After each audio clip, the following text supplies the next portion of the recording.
What's up, nation? Welcome to another edition of the Wise Take MLB DFS podcast.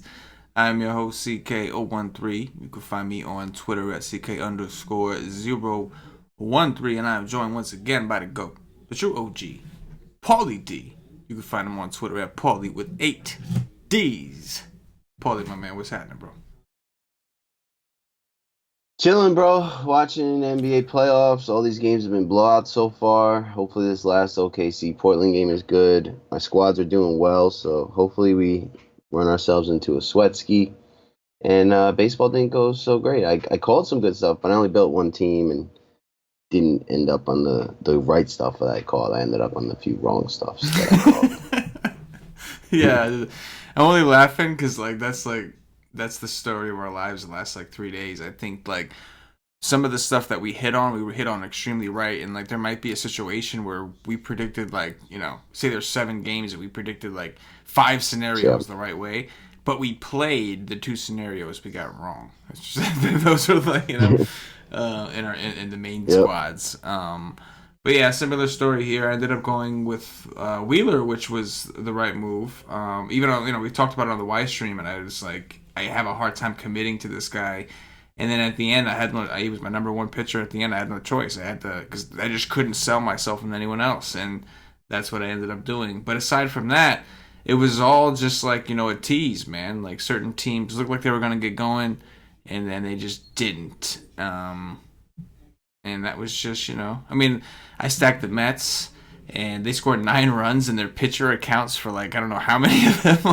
Zach Wheeler hits a dong, hits an RBI double, Frazier hits a grand slam, and that's pretty much it. One of those days, man. But yeah, I think that we did get a lot right. You made a great call with Baltimore, that ended up being the nuts. And it sucks too because I know you like them quite a bit. I believe they were in your top 3s at the end. So I know if you would have had one more team, you would have had an Orioles stack, and Yeah, I was trying to get Chris Davis and Dwight Smith into my team, and it locked 705, and they were a 705 lock team. And I couldn't get them. Yeah, that is a shame. That is a bummer. But we'll see what happens. I know you got NBA going, so hopefully you get yourself a little sweat ski going. Things will get a little sweaty, and I still got some time. What we got? Another. We're starting to get teams eliminated, so at this point, the games are going to be right. NBA, the slates are going to become smaller and smaller. Oh, very small. Yeah. So the Raptors closed out, the 76ers closed out, the Bucks closed out, and that's it. But that's 3 out of the 8 series already done. And Portland could close out tonight. The Warriors should close out tomorrow. The Rockets should close out tomorrow. Yeah. So we're pretty much going to be left with 2 game slates going forward. There you go. There it is. It was fun while it lasted. But anyway, back full force to baseball. Speaking of which, as Paulie alluded to, we have not only 1 game slate, we have 2. Or no. We just have 2 slates. The first one's not 7, is it? It's the first one? They're both 7? They're both 7. Yeah. Wow. Yeah, it's really good. We should be loading up tomorrow. Yeah, it'll be a fun day. I'll write something for the early slate for the people, for the members at Wise Take. If you're subscribed over there, I'll throw something together for the early slate. But on this podcast, we are going to cover the main slate, and the Wise stream will also be for the main slate. You can't lose because either way, if we would have done the early or the late, you were going to get a sim. So, we talked about Tapia. It's kind of a good spot to be in. We talked about Tapia on the Y stream. We had mentioned not only was Tapia playing, but it was Tapia in the sim hole. And that should have been a sign. And he did. He homered. He donked. Donk Diggler. We should have been all over that. But we weren't. Moving on to the next day. Merrill Kelly. What am I doing? I'm doing Y stream style. See, you got me off my game, Paulie. You got me off my game. I do so many Y streams with you. And it's mostly just you I do Y streams with. So when I do a show with you, I'm immediately assuming it's a Y stream. Shoot it all day. Yeah. Let's start it off with cash game conversation, Paulie. Justin Verlander is going to headline this against Minnesota. I'm thinking he's the way, you want to start your teams with, just because it's Verlander. Typically, when he's on a slate, he's a guy you want to play in cash, and his price is not bad. At least on DraftKings, he's 10-5. The problem is he is playing the Twins, and they've been kind of an ace killer this year. They beat up DeGrom. They beat up quite a few aces. But what do you think for cash games? It's the first look. I mean, him or Bueller, right? It's $1,100 discount down to Bueller. Bueller, there's no wind blowing out. Cubs don't strike out a ton, but in that park without wind blowing out, he looked really good his last start. He should be able to eat innings and get a few strikeouts, keep the run total down. So him or Verlander, depending on what bats you want. I think Verlander's the guy you want to get, but if you have to sacrifice, to get the stack that you want, I think I'm all right with Bueller too. Yeah, no, I hear you. I agree. Try to get Verlander at least, but if it does make it easier, maybe Bueller's fine to come down to. I just always have an issue, with the Dodgers, man. Like, their pitching. I love the bats. I love to stack the Dodgers, but when they're pitchers, man, I'm always like, I'm scared, man. They got me scared. Not gonna lie. Man up. Tell you straight up. I hear you. But Bueller's a guy that they'll let pitch 100 pitches, I think. I think he's like the safest of all their starting pitchers that they'll let go if he doesn't get into trouble. I hear you. What about for tournaments while we're up at the top here? Like, I don't really see a ton of pivots. I guess we could talk about Erod. We could talk about Cole Hamels on the other side against the Dodgers. Quintana did have another decent game against the Dodgers. We got Vincent Velasquez against the Mets. Like, for tournaments, do any of these guys stand out, or are you still looking at the same two? So Nemo, I think, left the game with an injury for the Mets today. So if they have an ugly righty-centric lineup tomorrow, I think we could bring Velasquez into that conversation. You know what I mean? Like, you swap Nemo for, say, Lagares, right? That adds like one extra righty, a couple extra strikeouts, plus matchup for Velasquez. I think he could enter the tournament discussion for an SP1, but after that, there's unless you're doing the double pay down, I think CC Sabathia could be an SP1, but I think he's really going to be an SP2 tomorrow. But if you're like looking to stack, I don't know. There's not many expensive stacks on the slate either, but Boston, I guess, against Tyson Ross, and you need to double pay down, then I guess CC is fine. But Velasquez, if we get favorable umpires, favorable lineups, could enter the discussion, but otherwise I think we're still rocking with Verlander and Bueller at SP1. So no interest in Erod against the Tigers?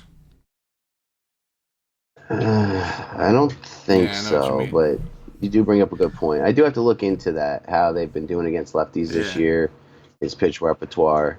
But they are very righty. Oh, yeah. Like, they're very right-handed. That's where a lot of their power is, and it's a small park.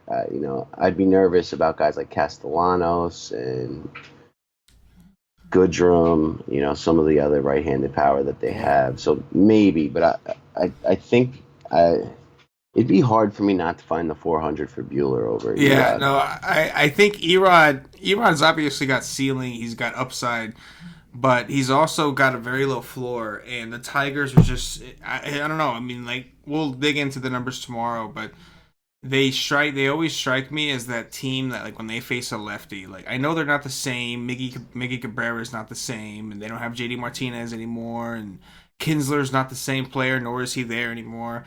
But they've always kind of been that way. Like, I'm pretty sure their stadium is favorable to right-handed bats, and like it just seems like they just load up on right-handed hitters all the time and pound lefties. Now, they're not as good as years past, but I agree they've kind of always been scrappy towards left-handed pitchers, probably because of how many righties are in their team. So I'm with you. It's tempting, though, right? Like, it is tempting to see Erod there. You're like, Tigers, Erod.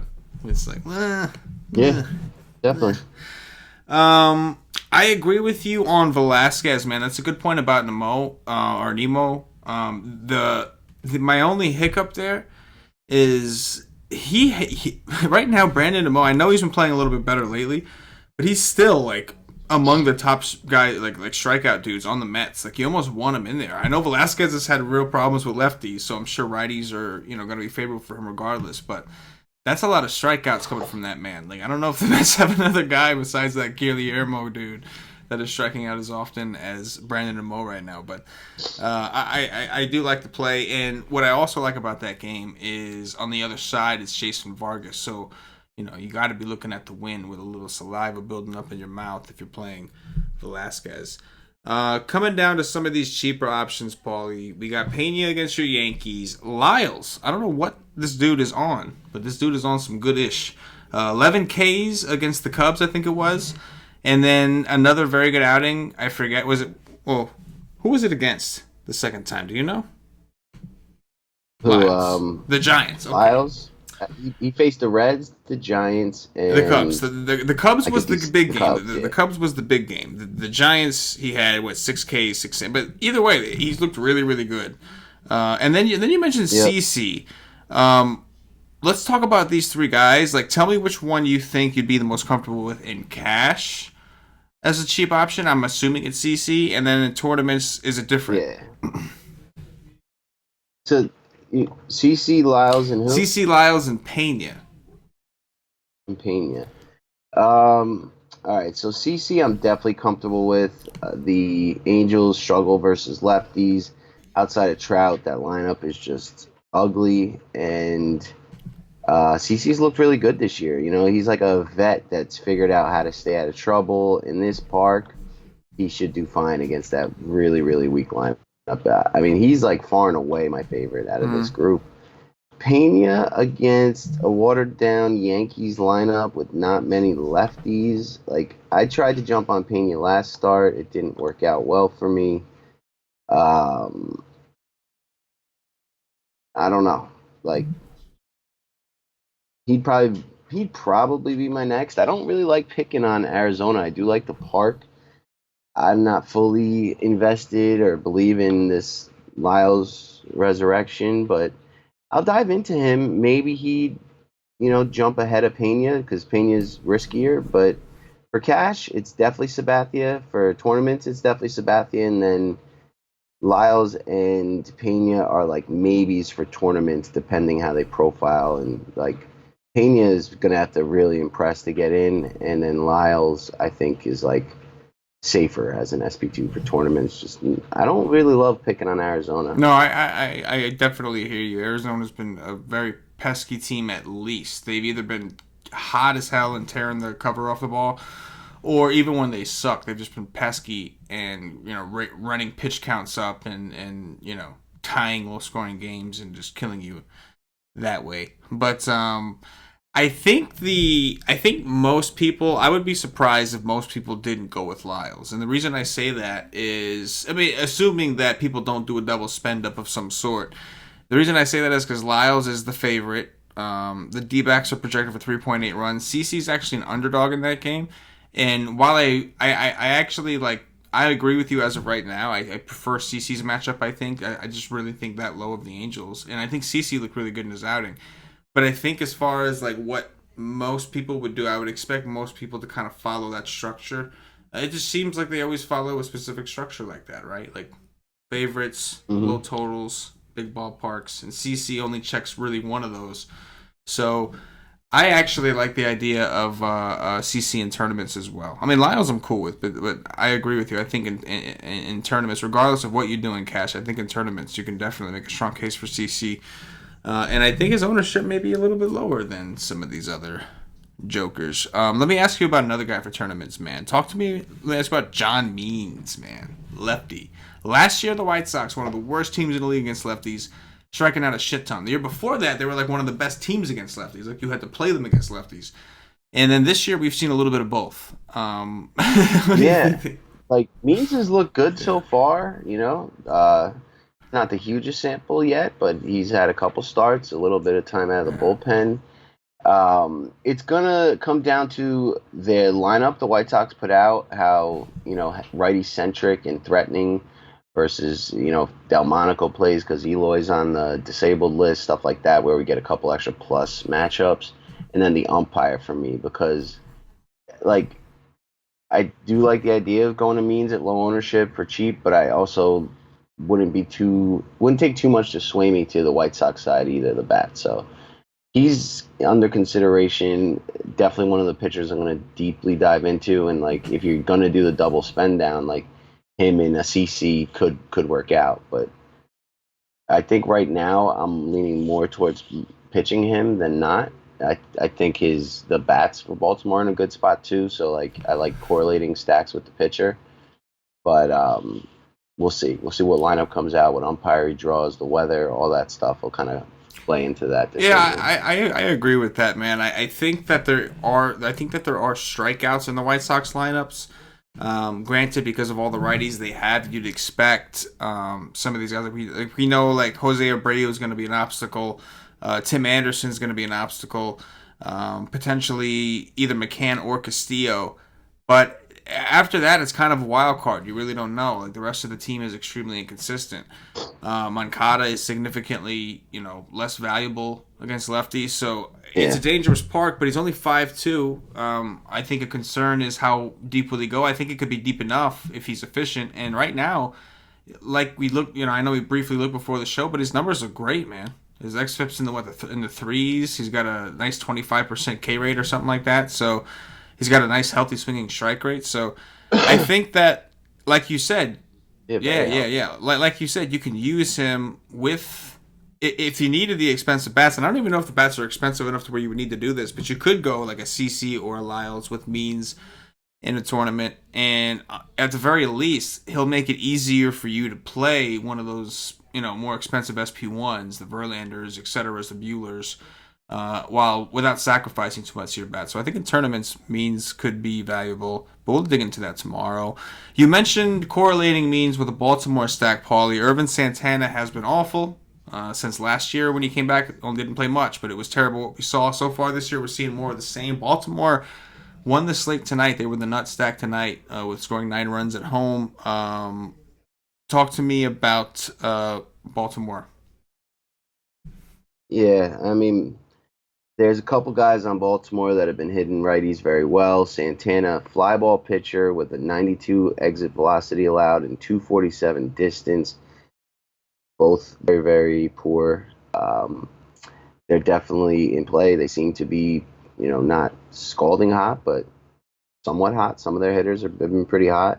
And in this park against the fly ball pitcher that's just been getting mashed, they're definitely appealing to me. Yes. Yes. I like it, man. I like it. A little concerned that I think they have the second highest projected run total right now outside of Boston. And now, granted, we haven't seen a line for Houston yet, so that could change, and we don't have a total for the Cubs game, so we'll have to see. But either way, they're going to be over 5. As of right now, they're over 5 in terms of projected runs. We'll see where it ends up. It is the night before. Um, they may beat chalk. And that's the situation. Like when you have teams that aren't great offensively in chalky situations, it gets scary. But unless we find something tomorrow or we find another pivot, it's going to be hard for me not to bite on this one, even if they are popular, just because of how bad Santana's been. But Yep. yeah, I'm with you there. Talk to me about Jason Vargas and the Philadelphia Phillies, man. Phillies are a little bit banged up. They're missing Gene Segura and they're missing his backup, Scott Kingery. Ironically, Kingery has been one of their better hitters against lefties. So we are, and also I think Odubel Herrera has also been out. But regardless, they haven't been very good offensively lately. Wheeler just had a dominant game against these guys. Steven Matz, after getting destroyed by them, came back, pitched a very good game against them. Now Jason Vargas comes into town, trying to throw what he likes to try to call a sinker. Where do you lean in this situation? I'm assuming the Phillies bats. I mean, a little Yeah, though, like not huge. We've seen some lefties do well against yeah, Philly. They are missing some key pieces. This is a big park. I'm seeing an 11-mile-per-hour wind kind of blowing in. We'll see what kind of ump we draw. We'll see the line movement, see the lineup they put out. It is a Wednesday. We may see some funkier lineups. I don't love the Philly lineup right now. They're only applied for yeah. 4.3. It would take a lot to probably get me to throw Vargas Right. against them, but maybe I don't pick on them a ton. And if I do, maybe it's like I'm getting a little different because I think they're going to be a little chalky too Yeah, tomorrow. I would think that Baltimore, right as of right now, we'll see. I mean, Houston could definitely be added to the conversation, and they're still they just scored like 10 runs tonight. So But I think like Philly, Boston, Baltimore, and Houston right now are looking like the favorites to be the most popular. Boston's got to be way up there.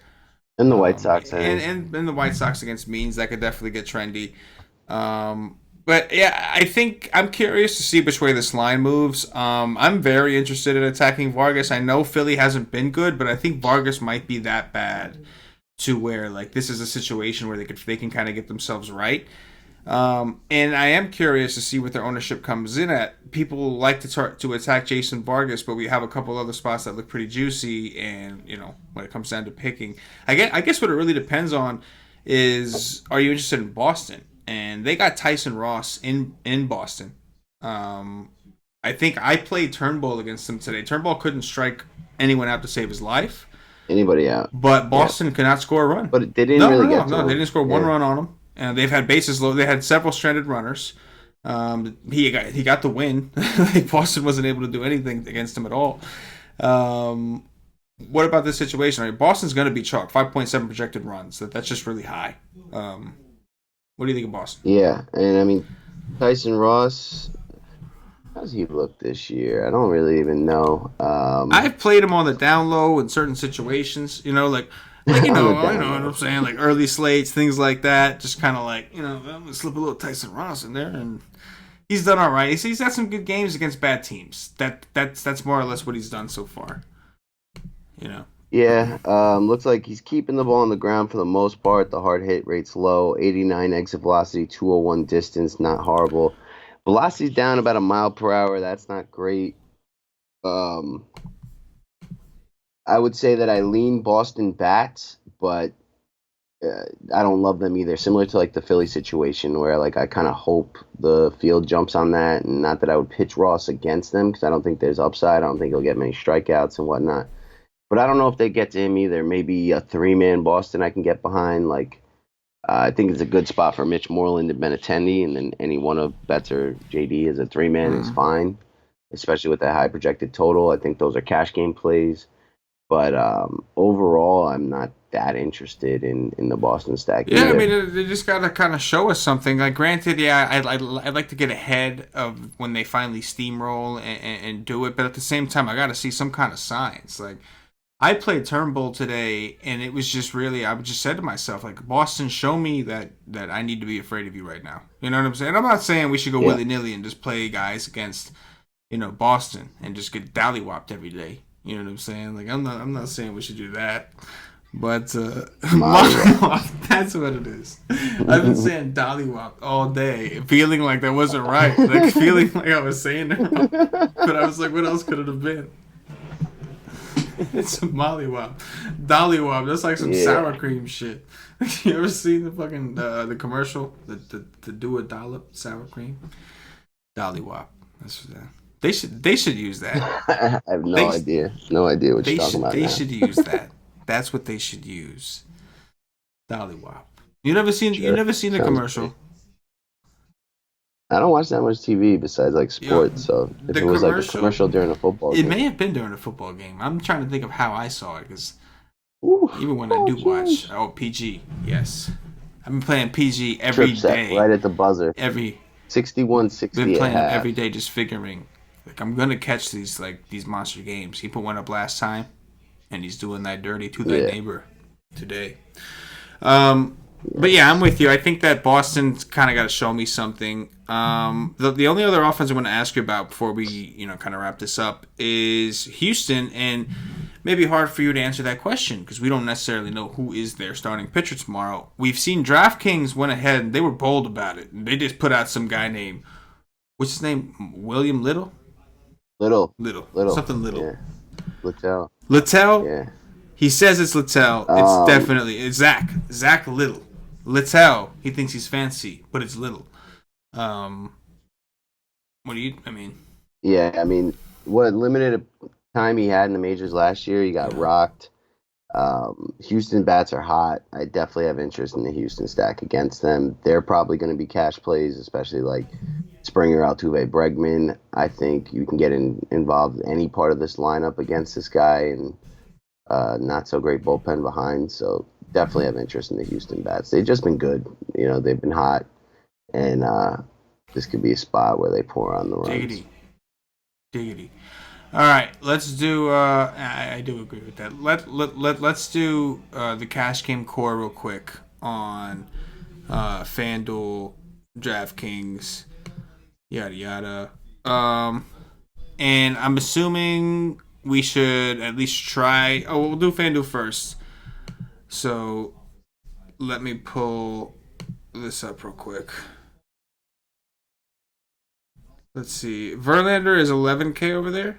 Is that right? Wait a minute. I'm seeing Barrios on FanDuel. So we got mixed reports coming in here, man. Yeah. You know what I'm saying? Didn't Barrios? No, maybe not. What did he get? Rained out like 2 days ago or something? Barrios pitched on the 20th last. Yeah, it's only okay. So it's not him. Rest. So you know what? Maybe it was supposed to be him, but that rain out caused him to lose, and now it's not going to be him. So it'll probably be Little. Yeah, or somebody will bring up. So Buehler's 8,900, Verlander's 11K. What do you think on FanDuel? Yeah, I mean, dude, paying up has not been great. Minnesota bats are dangerous. They've been hot. I think I favor Buehler over there too because you'll be able to get more bats. I mean, 11K is a lot. Verlander's going to have the ball. And Verlander's been one of the better aces, but there's some warning signs. I mean, the fly ball rate's high. The hard hit contact is high. The distance is high. That roof's open. Like, Rosario hit another homer today off a lefty. Like, there's some bats that you'd be worried about. And I think Buehler's just safer, and for that much discount, that could really help get you a better lineup. I'm with it, man. What about cash game stud? Like, is there a cash game bat that you're just like, yeah, I want this in my life right now? Is it? I do think Benintendi makes a lot of sense. I was gonna say it had to be a Red Sox, right? Like, because I'm looking around and there's no like exchange, either a Red Sox or an Astro, right? Like, it's got to be one of those. Cano at 3,700 against Velasquez makes sense. You could do that for some value action. You know what I'm saying? Let me see.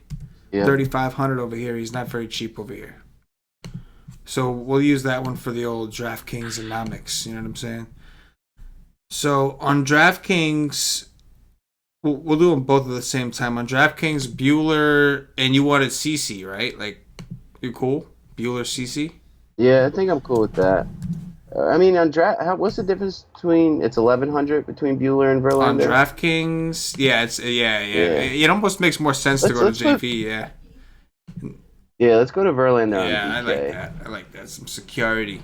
If we need some savings, we can put Chris Davis at first base. I like it. So we got Cano for the value option on DraftKings, and on FanDuel we had discussed Benintendi, correct? Benintendi. Yeah. So I think on DraftKings we're good. We got our stud, we got our value player, we got the two pitchers, right? Cano, Benintendi. What is that? 4K for the rest of your positions. Okay. Yeah, you could definitely work with that. Yeah, Verlander, CC, Cano, Benintendi, and still got 4K on DraftKings. So on FanDuel, we kind of need that value dude to kind of pop this off, man. We need some FanDuel, like, give me that gushy, that nasty stuff value. You know what I'm saying?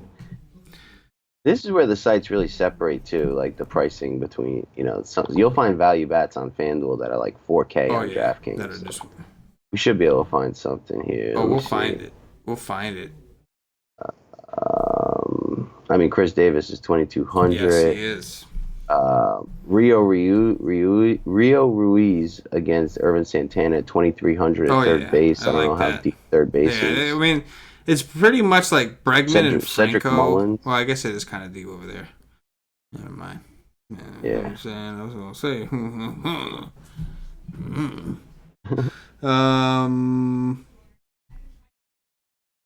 I like Ruiz. It's a shame that he's third base, but you have utility open. So let's do Ruiz, man. You know what I'm saying? That's that cheap-ish. Betting on the top half of the order. We know Santana's terrible. They know Santana's terrible. Why fight it? You know what I'm saying? Why fight it? So Buehler, Ruiz, Benintendi. Nice. FanDuel is done. Top 3 pitchers in tournaments, Paulie. Top 3 pitchers in tournaments. I do like CC regardless at his price. I'll say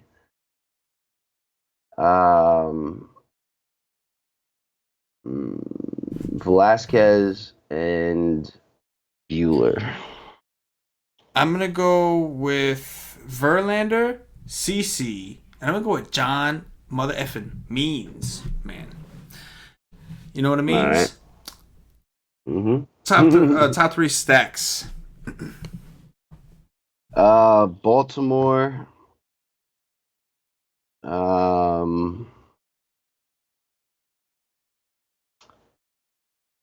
Baltimore. Baltimore. Don't really like bats on this slate that much. Baltimore, White Sox, and Houston. We're gonna have to duke it out, bro. Cause Means is about to shut your boys down, son. I'm gonna go Baltimore. I'll go Baltimore, Philly, and Baltimore, Philly. I'll be a fish for now. You know what? It's a first look show. I'm gonna be a fish and say Houston. You know, I don't even know who they're pitching against. You know, I'm just gonna. Yep. Bang. I think it's little, but I'm gonna roll the dice to Houston.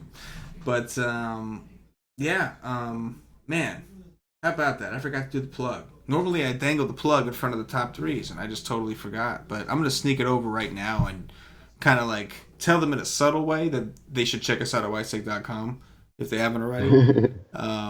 Tomorrow it would be a great day. You'll get my early slate article. You'll get the rest of the MLB stuff. $2.50, so you get a little extra. $2.50. That's all it costs to get you in. Come see what we land on after we do our research. We'll have cheat sheets from Cam probably for the main slate. We have a Y stream tomorrow. Patio Joe doing a Wednesday show because he didn't do Monday, so he'll be on with Mr. Paulie 8Ds over here doing him dirty style. I'll be writing a tournament article for the main slate as well, while I believe Stevie Brown covers our cash game article. But come rock with us, $2.50. You can check the content out. I do advise that once you get the day pass and you see what the content is and see how awesome it is, that you do get the monthly membership or higher. Number one, you'll save money, but more importantly, you'll get into our Slack, and that's really where the core of our members chop up the slate every day and just work on craft their skill and break things down with some of our analysts as well. Check us out, whitestake.com. Paulie, this was fun, man. Like I said, I'm like when I do these shows with you, I'm in Y stream mode, bro. Like I'm just like it's all about the business. Do we do home runs? Ah, see, there you go. Yeah, on the Dong Watch, you had to listen through the pitch. Yes, Dong Watch, Paulie. What do you got? Give me some Dwight Smith Jr. Yes, I like that. I'm gonna take Crush Davis. Yeah, yeah, he's Crush again, baby. He is Crush again. He's not really Crush, but when there's no actual Crush Davis, we'll call him Mini Crush, Old Man Crush, Papa Crush, whatever you want to call him. Give me Greg Polanco. I like that call. Literally out of left field, but I like that call. It's Miro Kelly. I'm gonna roll with Reese Hoskins. Nice. Yes. And I will roll with Jose Abreu. I will rock with JT Real Hamuto. That's what I'm gonna roll with. Nice. And that, ladies and gentlemen, is going to do it for the White State DFS podcast. If you're watching on YouTube, please click that. Wait, did we give 3? Or did I just cut it off after 2? Yeah, no, we did. We're good. Just checking, man. Just making sure you're paying attention over there, bro. You know. Don't you worry about me, man. I'm just making sure you're paying attention over there. If you're watching on YouTube, please click that thumbs up, that like button, subscribe to the channel. If you're watching on Facebook, give us a like and a share to support the Wide State Nation. If you're watching on Twitch or Twitter, give us a follow, give us a retweet. And if you're listening to us on Podbean or iTunes, give us some 5-star reviews. Paulie, anything in closing before we get up out of here? No, check us out tomorrow. Double slate. Double action. For Paulie D, for myself, the entire Wide State Nation, as always, good luck. Yeah.